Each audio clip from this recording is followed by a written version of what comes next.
E aí, meus queridos alunos, tudo bem? Aqui que fala é o professor André Lima e estamos aqui para poder iniciar nossa aula. Vamos lá?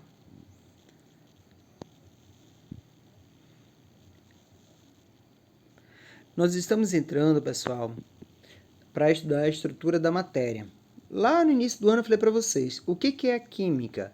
Ela é a ciência que estuda a matéria e as suas transformações, lembram? E começaram esses questionamentos. Do que a matéria ela é feita? Do que a matéria ela é constituída? Tá? Então, várias teorias surgiram, tá? Sobre do que a matéria seria feita. Lá na Grécia Antiga, lá mais ou menos assim, uns 400 anos antes de Cristo nascer, ou seja, já quase 2.500 anos lá atrás, já se perguntavam do que a matéria ela é feita, do que a matéria ela é constituída. Então havia-se muito questionamento em cima disso.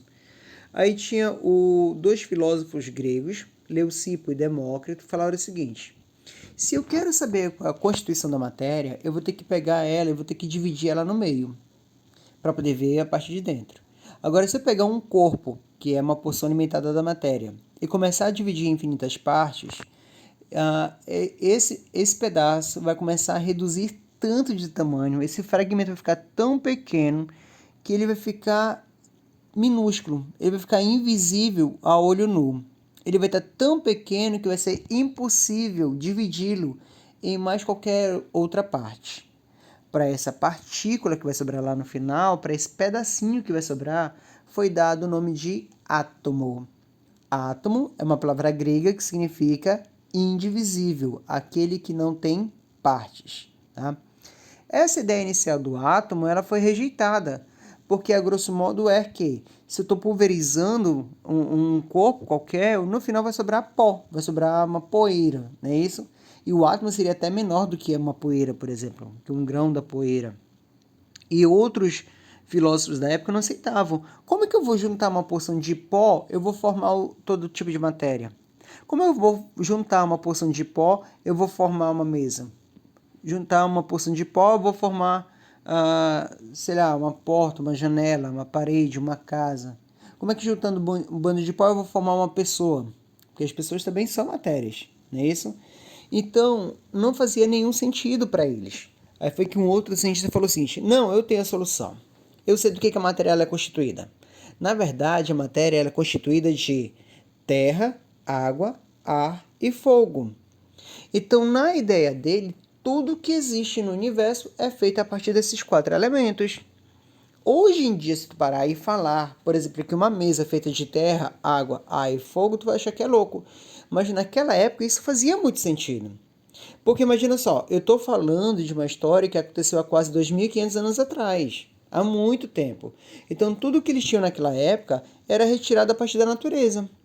Do que, por exemplo, era feita uma mesa naquela época? De madeira. De onde vem a madeira? Das árvores. De onde vem as árvores? Bem, as árvores eu preciso pegar a semente, colocar na terra. Nós precisamos aguar, precisamos colocar água para essa semente desenvolver.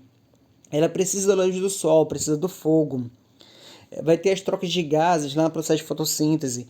Então, na verdade, as árvores elas são resultado dos 4 elementos da natureza.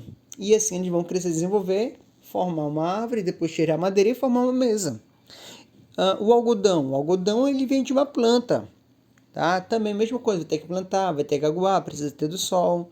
A lã vem de ovelhas, precisa se alimentar, alimenta de grama que vem da terra, bebe água. O ar dela é quente, ou seja, como se dentro dela estivesse queimando fogo. Ela respira, então tem um ar.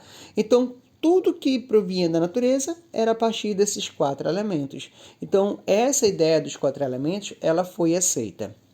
Até que, já recentemente, não faz nem uns 300 anos mais ou menos, descobriu-se que a água, por exemplo, ela não é um elemento. A água é um composto, a água é formada por 2 outros elementos. Ela é formada por hidrogênio e oxigênio.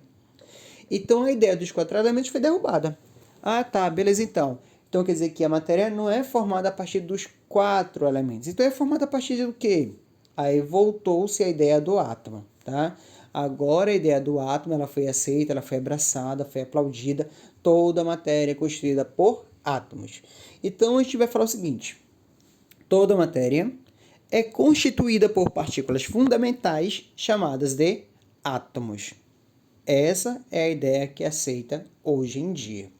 Mas como que é um átomo? Qual seria o formato? Como que é as propriedades de um átomo?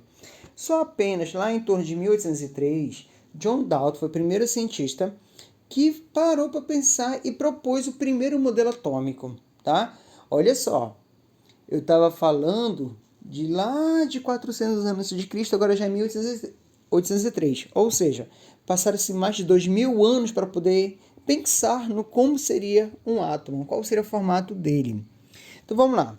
John Dalton começou a pensar e a refletir como que se eu pudesse ver um átomo, como que ele seria. Ele falou o seguinte: provavelmente esse átomo não teria formato cúbico. Por quê? Lá na Grécia Antiga já falava, o átomo ele é indivisível, ele é indestrutível, tá? Eu não consigo dividi-lo, tá?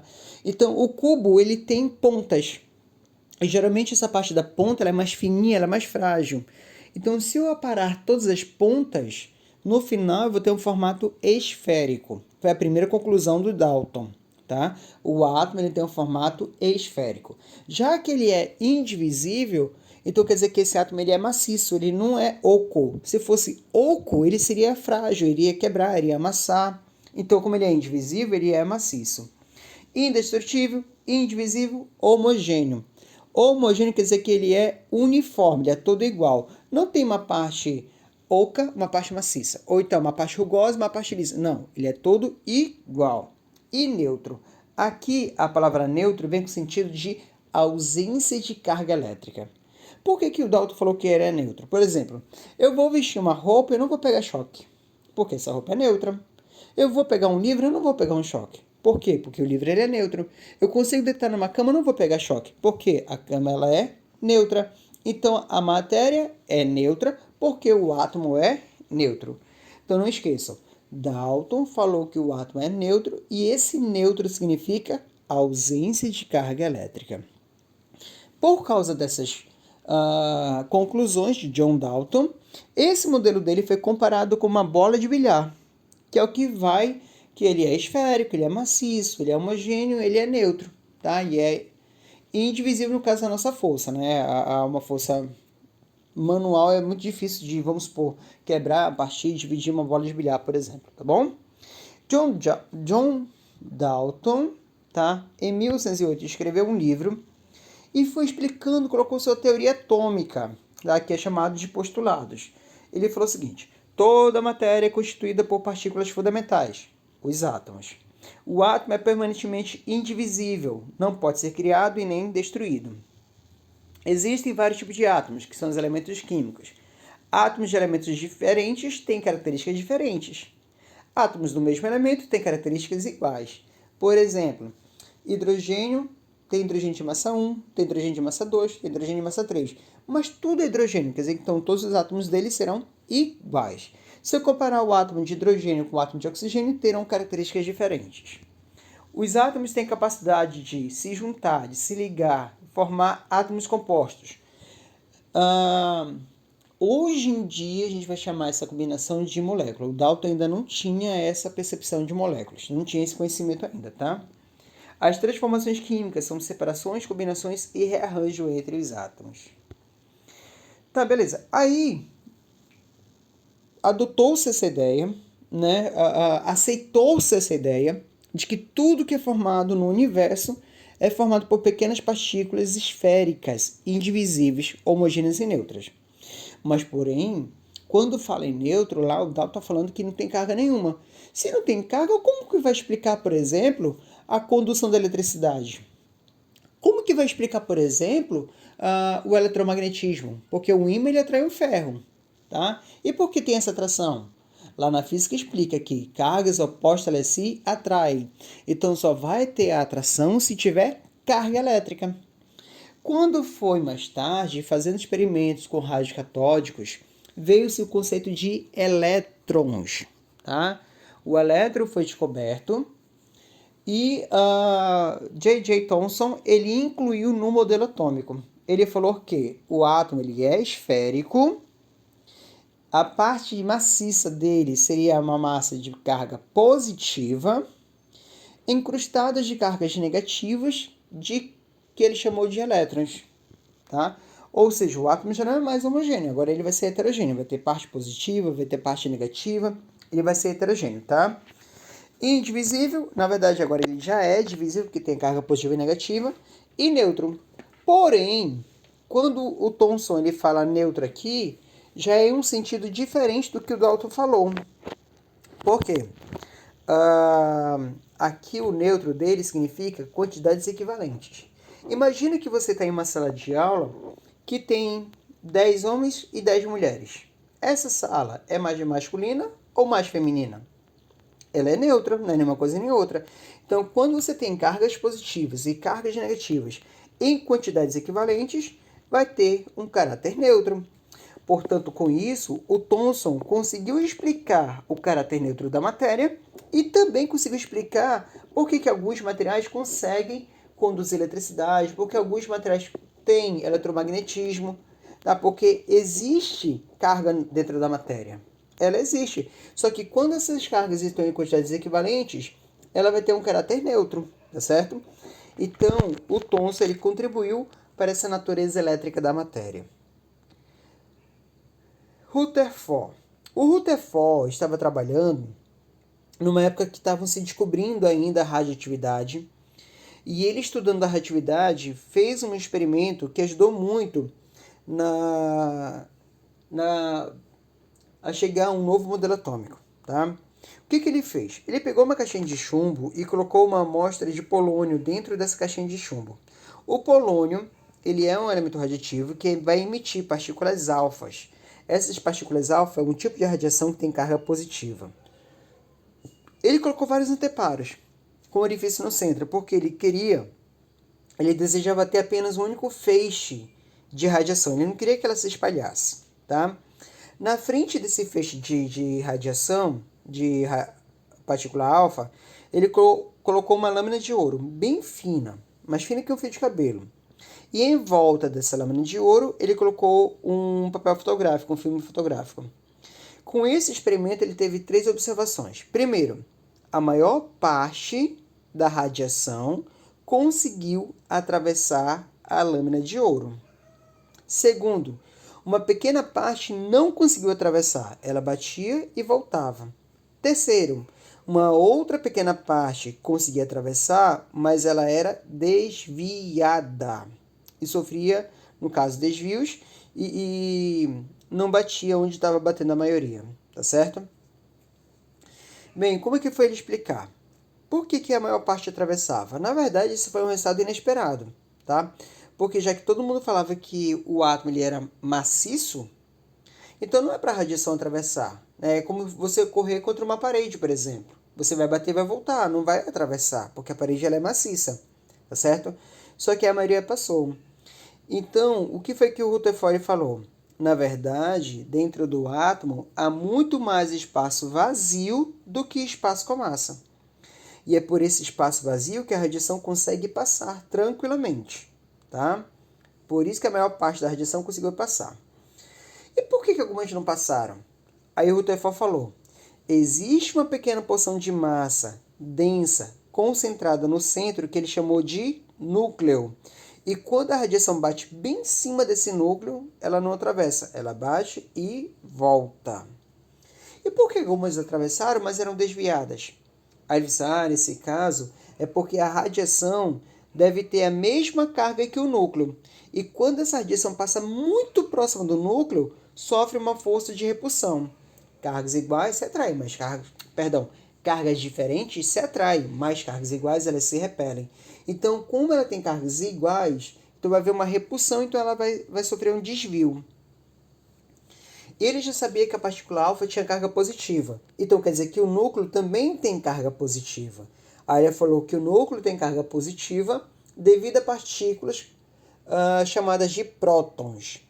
E para dar o caráter neutro da matéria, nesse espaço vazio que ele chamou de eletrosfera, ele falou que estariam os elétrons girando em torno do núcleo. Tá? Então assim ficou o modelo de Rutherford.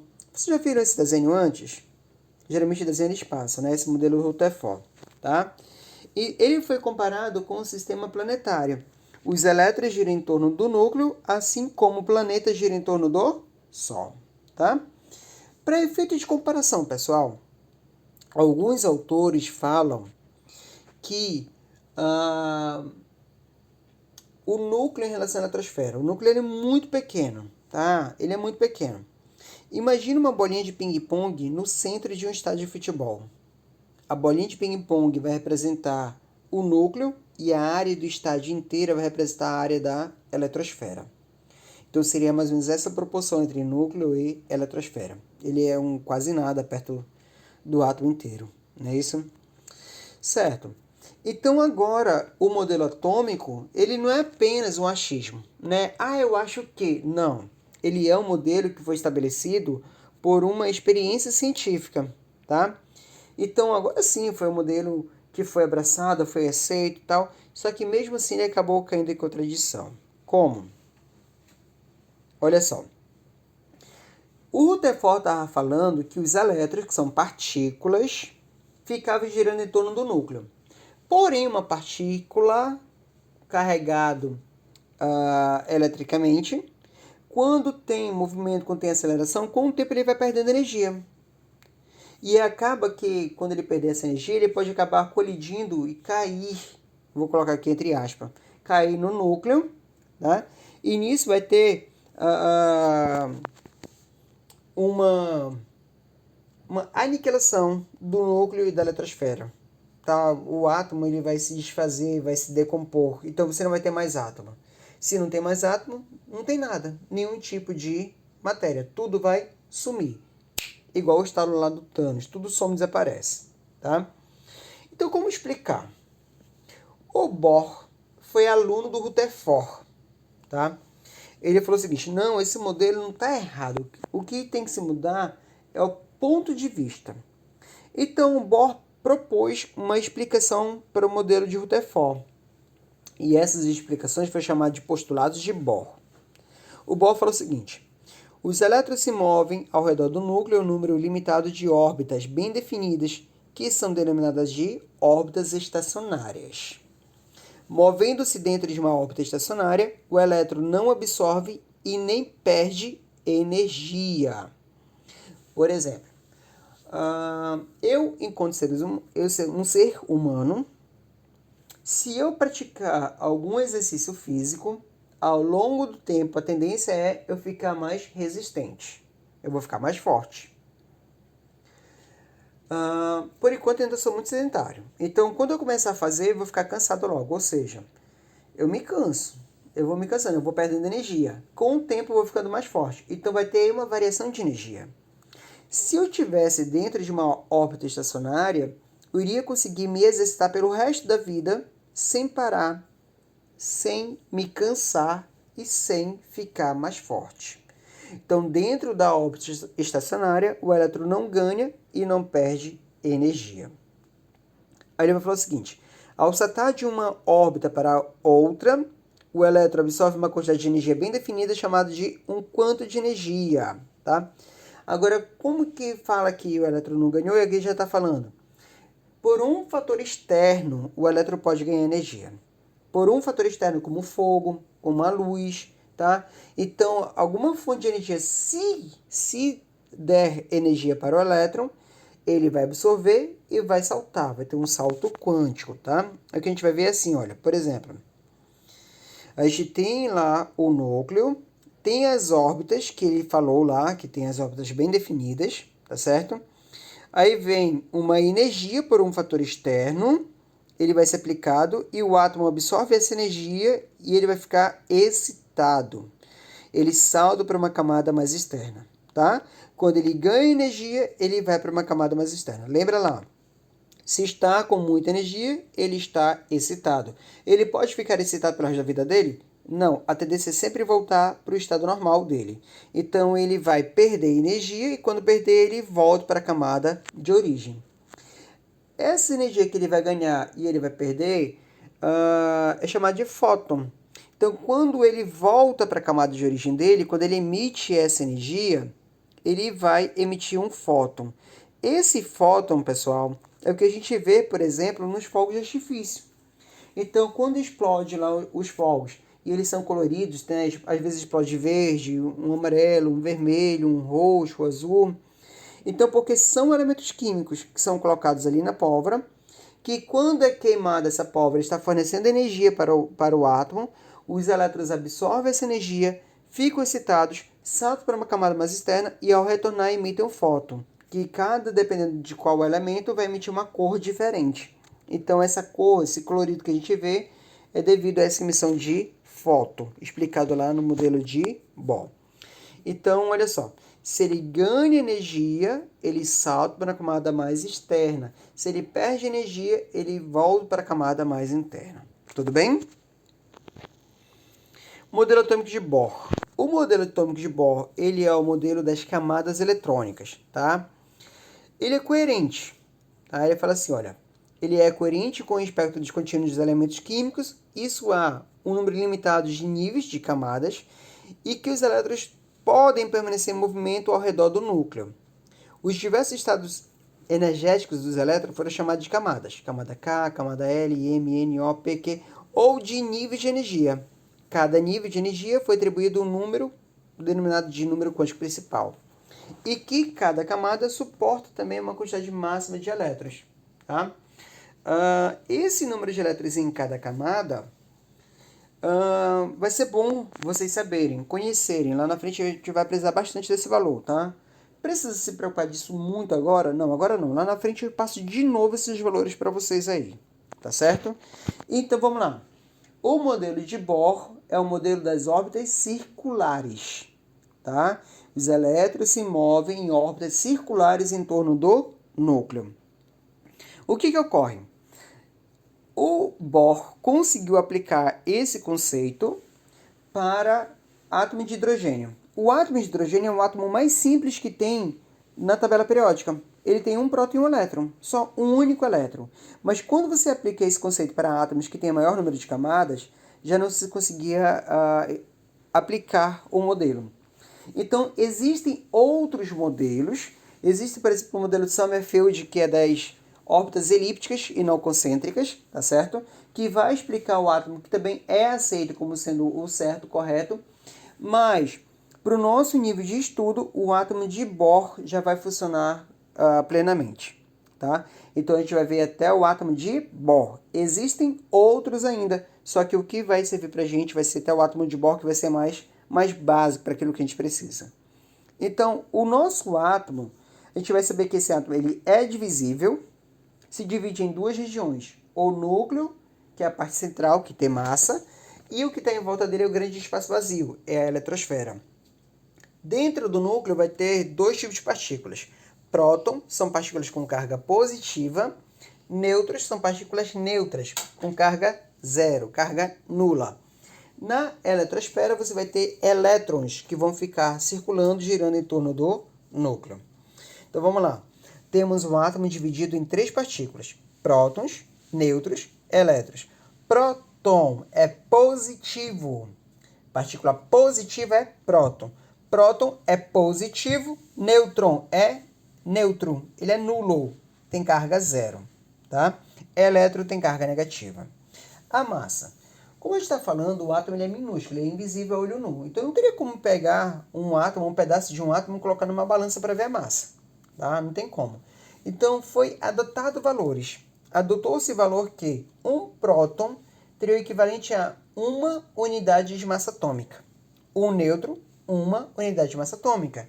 O elétron seria o equivalente a 1 dividido por 1836, que alguns autores arredondam para 1840. Imagina tu pegar o número 1, dividir para 1836, vai dar um resultado muito pequeno, não vai? É um valor tão pequeno que a gente vai dizer que esse valor de massa aí do elétron é uma massa desprezível. O que significa isso? Quer dizer que você vai desprezar esse valor da massa do elétron.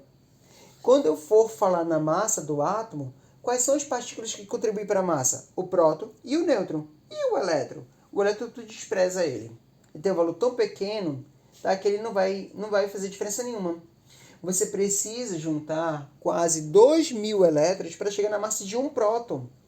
E o número máximo de elétrons que tem no átomo é 118. Isso não dá nem sequer um décimo da massa de um próton. Então, a gente vai dizer que o elétron tem massa desprezível. Tá? Vamos lá. Identificação dos átomos. Número atômico. O número atômico é representado pela letra Z. Ele vai ser o número que vai caracterizar um elemento químico, ou seja, ele vai identificar o elemento químico. Nós temos na tabela periódica 118 elementos químicos e cada um tem o seu número atômico. Tá? Não existem elementos diferentes com o mesmo número atômico. Não existem. Então, cada elemento tem o seu valor. E como é que é determinado o número atômico? Ele é determinado pelo número de prótons que tem dentro do núcleo. Ou seja, o número atômico Z é igual ao número de prótons. O número atômico, pessoal, ele vai ser representado no símbolo do elemento químico, na parte de baixo, subscrito, do lado esquerdo. Não pode ser lado direito, tá? Tem que ser do lado esquerdo. Lado direito é a atomicidade, a quantidade. Obrigatoriamente do lado esquerdo. Então, vamos lá. Primeiro elemento O é o oxigênio.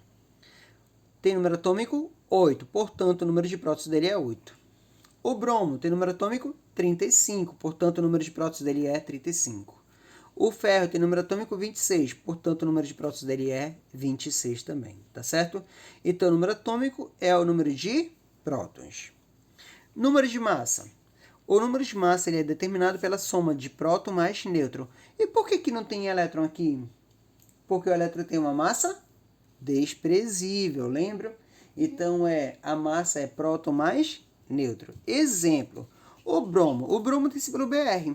Aqui está colocado para vocês a informação. Ele tem 35 prótons, ele tem 45 nêutrons. Como é que eu vou determinar a massa? A é igual a P mais N. O valor do A eu quero saber. E o P é 35, mais o N que é 45. 35 mais 45 vai dar quanto? 80. Então, a massa do bromo ele é 80. O número de massa ele é representado na parte de cima do símbolo do elemento químico. Pode ser lado esquerdo ou direito, tanto faz. Tá? Preferencialmente do lado esquerdo. Pode ser qualquer um, mas preferencialmente do lado esquerdo, porque do lado direito pode vir uma carga elétrica. Tá? Então, fica embaixo o número atômico, que é o número de próton, 35, e em cima o valor de massa. Urânio. O urânio tem 92 prótons, 143 nêutrons. Eu quero a massa. Faz o que para encontrar a massa? Joga na fórmula. A é igual a P mais N. Quanto que vale o P? 82. Perdão, 92. Quanto que vale o N? 143. Quando eu faço essa somatória aí, o A vai dar quanto? 235. Então, vamos colocar urânio, número atômico 92, embaixo, do lado esquerdo, a massa 235 em cima, que pode ser lado esquerdo ou direito, tanto faz isso aí, tá bom? Representação de um elemento químico. Pessoal, vamos lá, assim, quando começaram a se descobrir os elementos químicos, eles eram representados por desenhos, por símbolos feitos com desenhos. Conforme a quantidade de elementos foi aumentando, foi ficando cada vez mais difícil representar por desenhos. Então, eles citaram e falaram o seguinte, não, a gente precisa de uma outra forma, uma outra notação para representar o elemento químico. Então, decidiram assim, nós vamos representar os elementos químicos com a primeira letra do nome deles. Tá? E essa primeira letra ela tem que ser maiúscula. Assim decidiram. Então ficou hidrogênio, a letra H. Oxigênio, a letra O. Nitrogênio, a letra N. Iodo, letra I. Carbono, letra C. Flúor, letra F. Boro, letra B. Nitrogênio, letra A. A gente já falou. Tá? A gente já falou. Urânio, letra U. E assim segue. Então, se você for ver na tabela periódica, vários elementos são representados com uma única letra maiúscula, que geralmente é a inicial do nome dele. Mas aí tem elementos que coincidem essa letra. Então, decidiram colocar a primeira e a segunda letra. Só que a segunda letra ela tem que ser minúscula, obrigatoriamente. Aí ficou assim, olha, por exemplo, ferro, F-E, o Ezinho tem que ser minúsculo. Cálcio, C-A. Cobalto, C-O. Sério, C-E. Cloro, C-L. Bromo, B-R. Rádio, R-A. Berílio, B-R. Bismuto, BI, tá? Níquel, NI. Então, a segunda letra ela tem que ser minúscula, obrigatoriamente. E tem elementos que coincidem também a primeira e a segunda letra. Eu vou colocar a terceira letra? Não, porque senão assim eu vou acabar escrevendo o nome todo. Eu não quero escrever, eu quero um símbolo apenas, eu quero uma anotação. Então, para esses casos, e também porque alguns elementos já eram utilizados desde a época da alquimia, então alguns elementos foram batizados de acordo com o seu nome em latim. Tem o seu símbolo baseado no seu nome em latim. Por exemplo, o ouro. O ouro, em latim, ele é aureum. Por isso que o símbolo do ouro é AU. O cobre, em latim, é cuprium. Por isso que o símbolo do cobre é Cu. O sódio é nádium, Na. Potássio é cálium, é um K. Então, alguns elementos não tem nada a ver o símbolo com o nome, mas é porque foi dado o nome em latim. Então aí, pessoal, vocês vão ter o símbolo do elemento químico. Aqui é representado por X, tá? Uma representação genérica. Embaixo, do lado esquerdo, o número atômico. Em cima, massa, que pode ser lado esquerdo ou direito, preferencialmente do lado esquerdo, tá? Nós vamos colocar aqui do lado direito, no meio, o número de nêutrons, mas isso aí não é regra, tá? Nós vamos estar colocando aqui para poder facilitar a nossa vida. Por quê? Bora imaginar que eu não tenha massa. Eu quero encontrar a massa. Vocês lembram da fórmula da massa? A é igual a P mais N, próton mais nêutron. Então, quer dizer que, se eu quero achar o número de massa, eu vou ter que somar esses dois valores de baixo. O Z mais N. Eu somo os dois de baixo, que vai dar o valor de cima, que é o valor da massa. Mas imagina que eu tenho massa, eu tenho nêutron, eu não tenho próton, eu não tenho número atômico, eu quero achar. Se para achar o de cima eu vou somar, então para achar o de baixo eu vou subtrair. Então eu vou fazer o A menos o N, que vai dar o Z. E para achar o nêutron, eu vou subtrair também. A única operação de soma que eu vou fazer é para achar a massa. Para achar próton ou para achar nêutron, eu tenho que subtrair. Tudo bem? Então, olha só, por exemplo, tungstênio. O tungstênio ele é um elemento químico representado pela letra W. Eu tenho o valor 74, que é o número atômico, está embaixo do lado esquerdo. 110, que é o nêutron. Está faltando o quê? Está faltando a massa. Para eu achar o número de cima, faz o quê? Soma, não é isso? 74 com mais 110 vai dar 184. O valor do Z, número atômico, 74. O Z é igual a P. Então, P é 74. O número de nêutrons, 110. Bora ver aqui um outro elemento. Estânio. Eu tenho o valor de cima, 118. Eu tenho o valor do meio, 68. O que está faltando aqui? Está faltando o número atômico, que fica embaixo do lado esquerdo. Para eu achar esse número de baixo, eu devo somar ou subtrair? Subtrair. Então, vamos lá. Fazendo a subtração, vamos ter valor de massa 118, número atômico vai dar 50. Número atômico é igual ao número de próton, vai dar 50. Número de nêutrons, 68. Mais um elemento aí. Protactínio, símbolo Pa. Em cima é massa, embaixo é número atômico. Está faltando o número de nêutron. Para eu encontrar o número de nêutron, eu devo somar ou subtrair? Subtrair. A única operação de fazer soma é para achar a massa, mas a massa eu já tenho, então o resto é subtrair. Fazendo a subtração, vamos ter lá o A, 231, o P, 91, o Z, no caso, o P, 91, e subtraindo aí, eu vou achar o valor do N igual a 140. Esse vai ser o número de nêutrons. Beleza? Nesses elementos que estão representados aqui na tela de vocês, vejo que nenhum deles tem carga elétrica, nem positiva, nem negativa. Quer dizer que eles são átomos neutros. Lembra lá o conceito de átomo neutro lá do Thomson? O átomo neutro é quando tem cargas com quantidades equivalentes. Se você tem carga positiva e carga negativa em quantidades iguais, ele vai ser neutro.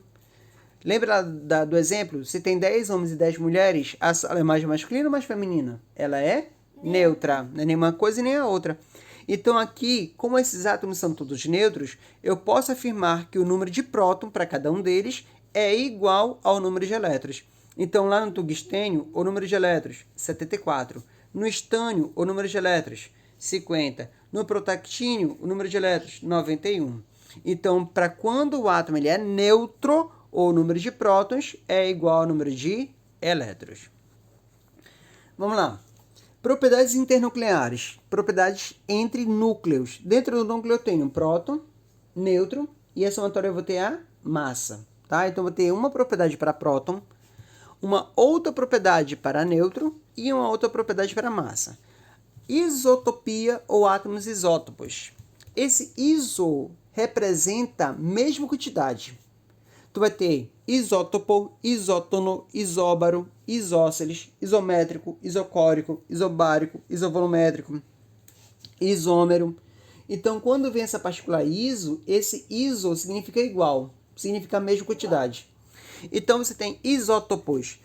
Átomos isótopos são átomos que apresentam o mesmo número de prótons. O P de isótopos vai lembrar de próton, tá certo? Exemplo: hidrogênio de massa 1, hidrogênio de massa 2, hidrogênio de massa 3. Compara esses três elementos aí. Os números de massas são diferentes. Números de nêutrons são diferentes. O número de prótons que está embaixo são todos iguais. Então, eles apresentam o mesmo número de prótons. Portanto, eles são isótopos. O hidrogênio ele é um caso especial, pessoal, porque é o único caso onde os isótopos vão ter nomes especiais. Então, o hidrogênio de massa 1 é um próton, é o hidrogênio comum. O hidrogênio de massa 2 é o deutério. E o hidrogênio de massa 3 é o trídio. Esse trídio ele foi um elemento muito falado no filme do Homem-Aranha. Lá naquela primeira trilogia, acho que é o segundo filme, com o Dr. Octopus, onde esse cientista, ele estava querendo fazer uma fusão nuclear. E faz essa fusão nuclear com trídio, tá? Que é um elemento super raro.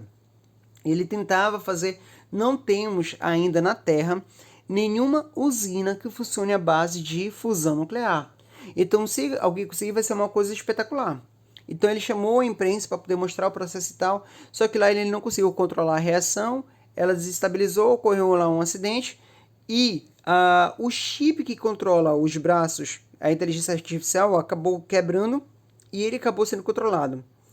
E ele passou o resto do filme inteiro tentando conseguir mais amostras de trídio para poder repetir o experimento e mostrar que ele estava certo. Então, ele acaba se tornando um vilão por causa disso. Tá? Então, o elemento central dessa história vai ser o trídio. Tá? Outro exemplo de isótopos, o carbono. Posso ter carbono de massa 12, posso ter carbono de massa 13, carbono de massa 14. Compara o número de massa, são todos diferentes. Compara o número de nêutrons, são diferentes. Compara o número de prótons, que são então embaixo, são todos iguais. Então, quando elementos têm diferente número de massa, diferente número de nêutron e mesmo número de próton, eles são chamados de isótopos. Tá? Isóbaros. O que significa o iso? Mesma quantidade, igualdade. Isóbaro, o A vai lembrar massa. Então, átomos isóbaros são elementos que têm diferente número de próton, diferente número de nêutron e mesmo número de massa. Tá? Então, vai ter a única igualdade entre eles vai ser o número de massa. Exemplos: carbono e nitrogênio. Compara o número de prótons embaixo, são diferentes. Compara o número de nêutrons no meio, são diferentes. Compara o número de massa em cima, são iguais. Então, isóbaros é quando tem o mesmo número de massa. Entre argônio e cálcio, compara o número de prótons embaixo, diferentes. Compara o número de nêutrons no meio, diferentes. Compara o número de massa em cima, são iguais. Quando tem o mesmo número de massa, são isóbaros. Isótonos. O que significa iso? Igual, mesma quantidade. Isótonos. Esse N vem de nêutron. Então, isótonos são átomos que apresentam o mesmo número de nêutron. Vai ter número de massa diferente, número de prótons diferente e número de nêutrons iguais. Exemplo: entre carbono e boro. Compara o número de prótons embaixo, diferente. Compara o número de massa em cima, diferente. Compara o número de nêutrons no meio, são iguais. Se tem o mesmo número de nêutrons, eles são isótonos. Potássio e cálcio. Compara o número de prótons embaixo, diferente. Compara o número de massa em cima, diferente. Compara o número de nêutrons no meio, são números iguais. Portanto, eles são isótonos. Tá? Íon. Íon é qualquer espécie química que apresenta carga elétrica. Esse íon pode ser um íon simples, se for com um único elemento, e um composto for formado por 2 ou mais elementos. Tá? Esse íon pode ser positivo e pode ser negativo. Se ele for um íon positivo, ele é chamado de cátion. O cátion ele é formado pela perda de elétrons. Você precisa ter muito cuidado aqui. Por quê? Quando você vê uma estrutura lá com uma carga positiva, o positivo sempre vai nos fazer pensar no mais. Né? Positivo é mais. Ah, porque ganhou. Não, aqui vai ser o contrário. O positivo significa perdas de elétrons, tá? Significa perda, não esqueçam disso, tá? Por quê? Porque o elétron são partículas negativas. Então, se o elemento perde o negativo, o que vai ficar nele? O positivo. Então, essa carga positiva, ela vai aparecer se o elemento perder elétrons, tá? Então, para ver assim, olha, por exemplo, o cobre. Nós temos aí o número atômico, que é o número de baixo, 29. O número de nêutrons é o que está no meio, 34. Está faltando a massa, que é o número de cima. E eu faço o que para achar o número de massa? Para achar o valor de cima? Soma, não é isso? Então vai ser 29 mais 34. Vai dar 63. Então, bora preencher aqui essa lista do lado. Massa, 63. Número atômico, 29. Próton, 29. Nêutron, 34. Quando ele era um átomo neutro, o número de elétron era igual ao número de próton, era 29. Mas agora ele está neutro? Não, não está. E como é que eu sei? Porque eu estou vendo uma carga elétrica nele aqui. Tem uma carga positiva. E o que significa a carga positiva? Perdas de elétrons. Se a carga é mais 1, porque ele perdeu um elétron. Se a carga é mais 2, perdeu 2 elétrons. Se a carga é mais 3, perdeu 3 elétrons. Nesse caso aqui, a carga é mais 2. Então, se ele tinha 29 e perdeu 2, vai ficar quantos elétrons? 27. Um outro elemento, índio. Eu tenho o valor 115, que representa a massa, o valor de cima. Eu tenho o valor 66, que é o número de nêutron. Está faltando o número de próton, que está embaixo. Para eu achar o número de próton, faz o quê? Soma. Subtrai. Só para achar o de cima que tem que somar. Para achar de baixo tem que subtrair. Então, vamos lá. A massa vai dar 115 menos 66 vai dar 49. Massa, 115. Número atômico, 49. Número de próton, 49. Número de nêutron, 66. Aí, quando ele era um átomo neutro, o número de prótons era igual ao número de elétrons. Então, ele tinha 49 elétrons. Mas agora ele está com uma carga positiva. Ele está com 3 cargas positivas. E o que significa a carga positiva? Perda de elétrons. Se ele tem a carga mais 3, quer dizer que ele perdeu 3 elétrons. Então, era 49 menos 3 vai dar 46 elétrons. É o que ele vai ficar aí, tá bom? Vamos ter também íon negativo, tá? Que é chamado de ânion. O ânion são íons com cargas negativas. Se o positivo significa perda de elétrons, o negativo vai significar ganho de elétrons. Ele vai receber elétrons, tá? Muito cuidado, porque quando a gente vê lá um sinal de menos, o nosso reflexo, o nosso pensamento é que vai estar diminuindo. Não. A carga negativa significa que ele ganhou elétrons. Tá? Ele ganhou elétrons. Tu vai ter que acrescentar elétrons. Então, vamos lá. Então, arsênio. O arsênio tem o símbolo AS. Nós estamos com o número atômico 33, número de nêutron 42. Está faltando a massa. Eu faço o que para achar o número de massa? Soma. 33 mais 42 vai dar 75. Bora preencher aqui essa lista. Massa, 75. Número atômico, 33. Número de próton, 33. Número de nêutron, 42. E o número de elétron? Quando ele era neutro, quando ele não tinha carga elétrica, era igual a próton, era 33. Mas agora ele tem uma carga, ele tem a carga menos 3. O que essa carga negativa significa? Que ele ganhou elétrons. Ganhou quantos? 3 elétrons. Se ele tinha 33 e ganhou 3, vai ficar com 36 elétrons. O outro elemento, o iodo. O iodo nós temos aqui a massa dele, 127, o nêutron dele, 74, e está faltando o número atômico, o número de próton. Para eu achar esse número de próton, que é o número de baixo, eu devo fazer o quê? Subtrair. 127 menos 74 vai dar 53. Bora preencher aqui a lista do lado. Massa, 127. Número atômico, 53. Número de próton, 53. Número de nêutron, 74. E o número de elétrons? Quando ele era um átomo neutro, o número de elétrons era igual ao número de prótons, era 53. Mas agora ele não está mais neutro. Como é que eu sei que ele não está mais neutro? Porque eu estou vendo uma carga elétrica nele, uma carga negativa. E o que significa essa carga negativa? Significa que ele está ganhando elétrons. Se é apenas uma única carga, se está lá oscilando sozinho, significa que é 1. Tá? Então ele está ganhando 1 elétron. Se ele tinha 53 e ganhou 1, vai ficar com 54 elétrons. E para finalizar a parte de conteúdo, que eu vou fazer um exemplo com vocês, vamos ter as espécies isoeletrônicas, tá? O que significa o iso? Igualdade, não é isso? Mesma quantidade. Então, espécies isoeletrônicas são espécies que vão parasitar o mesmo número de elétrons, tá? Exemplo, nitrogênio, ele tinha 7. A carga menos 3 significa que ele ganhou 3, então vai ficar com 10 elétrons. O oxigênio tinha 8. A carga menos 2 significa que ele ganhou 2, vai ficar com 10 elétrons. O flúor tinha 9. A carga negativa menos 1 significa que ele ganhou 1, vai ficar com 10 elétrons. O neônio, ele está neutro, não ganhou e não perdeu, ele tem 10 elétrons. O sódio tinha 11. A carga positiva mais 1 significa que ele perdeu 1, ficou com 10 elétrons.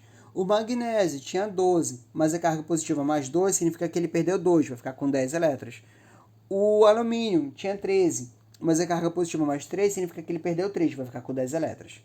E vamos ter essa substância aqui, que se tu somar o número de elétrons do carbono mais do hidrogênio, também vai dar 10 elétrons, tá?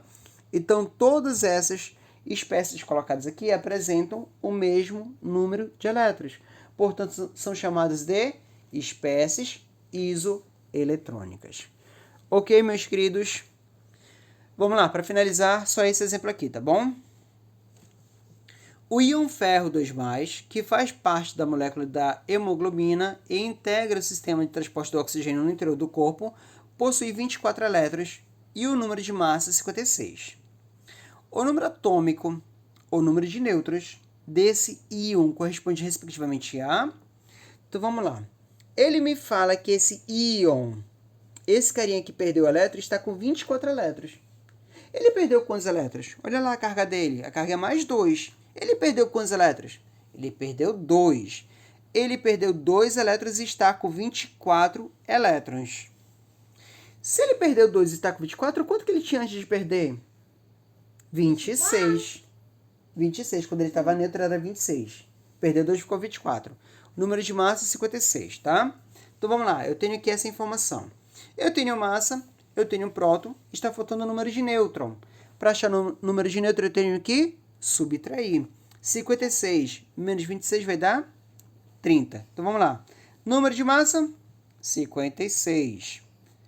Número atômico, 26. Número de próton, 26. Número de nêutron, 30. Número de elétrons, 24. Era 26, perdeu 2, ficou 24. Ele quer saber número atômico e número de nêutron. O Z, 26, o N, 30. 26 e 30 está na letra A. Vai ser a resposta de vocês. Letra A. Beleza? Ok. Eu vou parar por aqui, tá? Vocês assistem esse vídeo e com qualquer dúvida me procurem lá no grupo, tá bom? Tenham todos um ótimo dia, uma ótima semana e até a próxima. Um forte abraço em todos. Valeu, pessoal. Tchau.